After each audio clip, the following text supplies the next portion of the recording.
নমস্কাৰ স্বাগতম জনাইছোঁ অন্য এটা ভিডিঅ'লৈ আশা কৰোঁ তোমালোকে ভালদৰে প্ৰিপেৰেশ্যন কৰি আছে আজি গ্ৰেড 4 পৰীক্ষাৰ বাবে কেইটামান ইম্পৰ্টেণ্ট কুৱেশ্যন লৈ আহিছোঁ আশা কৰোঁ প্ৰশ্নকেইটা তোমালোকক যথেষ্ট উপকৃত কৰিব আমি এতিয়া দেৰি নকৰোঁ ভিডিঅ'টোৰ মাজলৈ আগবাঢ়োঁ আজিৰ ভিডিঅ'টোৰ প্ৰথম প্ৰশ্নটো হৈছে কিমান চনত অসমৰ পৰা নাগালেণ্ডক পৃথক কৰা হৈছিল ইয়াৰ শুদ্ধ উত্তৰটো হ'ব অপশ্যন চি 1963 চনত নেক্সট প্ৰশ্নটো মাজলৈ আহিছোঁ 2022-23 বৰ্ষৰ লালা অমৰনাথ পুৰস্কাৰ লাভ কৰা খেলুৱৈজন কোন ইয়াৰ শুদ্ধ উত্তৰটো হ'ব option C Riyan Parag next প্ৰশ্নটো মাজলৈ আহিছোঁ অযোধ্যা তলৰ কোনখন ৰাজ্যত অৱস্থিত ইয়াৰ শুদ্ধ উত্তৰটো হ'ব অপশ্যন চি উত্তৰ প্ৰদেশত অযোধ্যা অৱস্থিত নেক্সট প্ৰশ্নটো মাজলৈ আহিছোঁ মোহনবাৰী বিমানবন্দৰ ক'ত অৱস্থিত ইয়াৰ শুদ্ধ উত্তৰটো হ'ব অপশ্যন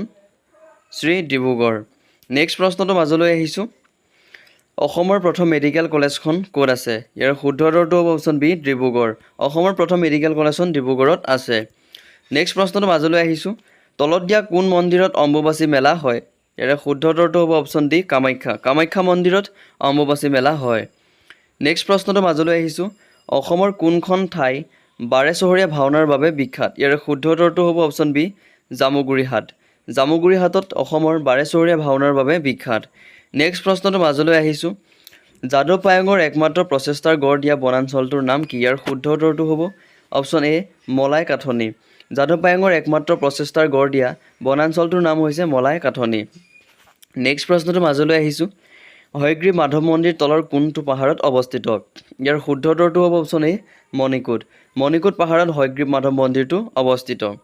নেক্সট প্ৰশ্নটো মাজলৈ আহিছোঁ প্ৰাগজ্যোতিষপুৰৰ প্ৰাচীনতম ৰজাজনৰ নাম কি আছিল ইয়াৰ শুদ্ধ উত্তৰটো হ'ব অপশ্যন বি মহিৰংগ দানৱ নেক্সট প্ৰশ্নটো মাজলৈ আহিছোঁ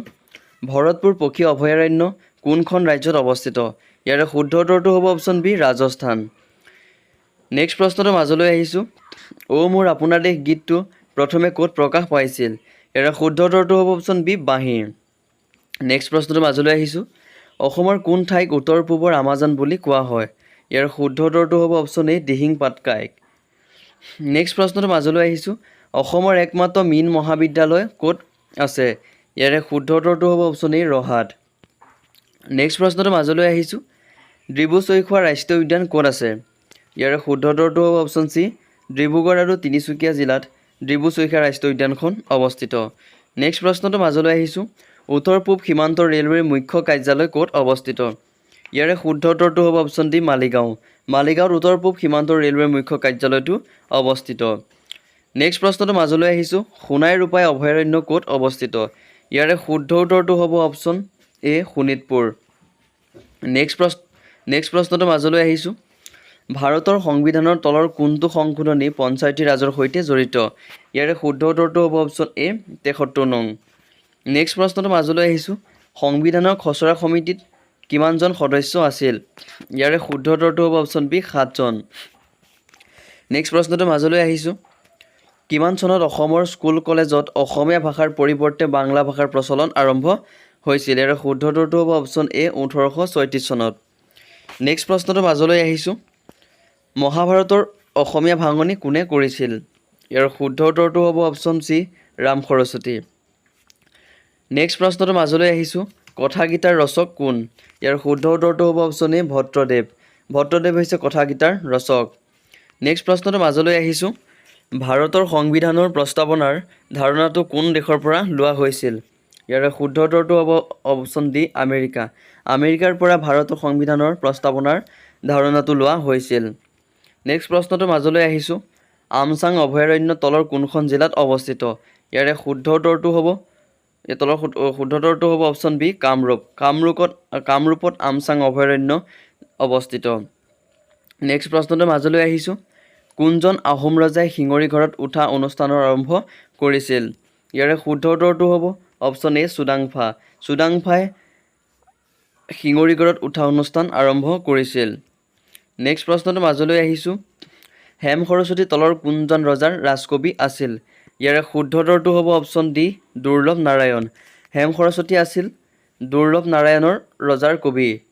নেক্সট প্ৰশ্নটো মাজলৈ আহিছোঁ হৰ্ণবিল উৎসৱ ক'ত অনুষ্ঠিত হয় ইয়াৰে শুদ্ধ উত্তৰটো হ'ব অপশ্যন এ নাগালেণ্ডত হৰ্ণবিল উৎসৱ অনুষ্ঠিত হয় নেক্সট প্ৰশ্নটো মাজলৈ আহিছোঁ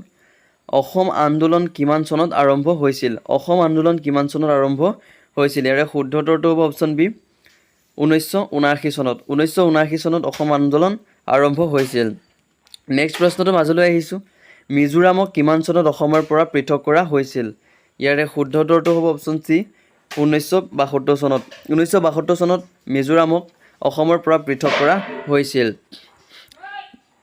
নেক্সট প্ৰশ্নটো মাজলৈ আহিছোঁ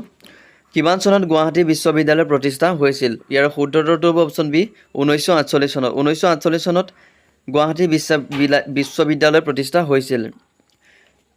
চ' বন্ধুবান্ধৱীসকল আজি ভিডিঅ'টো ইমানেই আছিলে যদি ভিডিঅ'টো চাই ভাল পালা প্লিজ এটা লাইক কৰিবা যদি চেনেলটোলৈ নতুনকৈ আহিছা প্লিজ চেনেলটো ছাবস্ক্ৰাইব কৰি কাষতে থকা বেল আইকনটো প্ৰেছ কৰি থৈ যাবা কাৰণ এনেধৰণৰ ভিডিঅ' যেতিয়া আপলোড কৰোঁ সকলোতকৈ আগত পাই থাকিবলৈ অন্য এটা ভিডিঅ' পোৱাৰ আশাৰে আজিলৈ সকলোকে ধন্যবাদ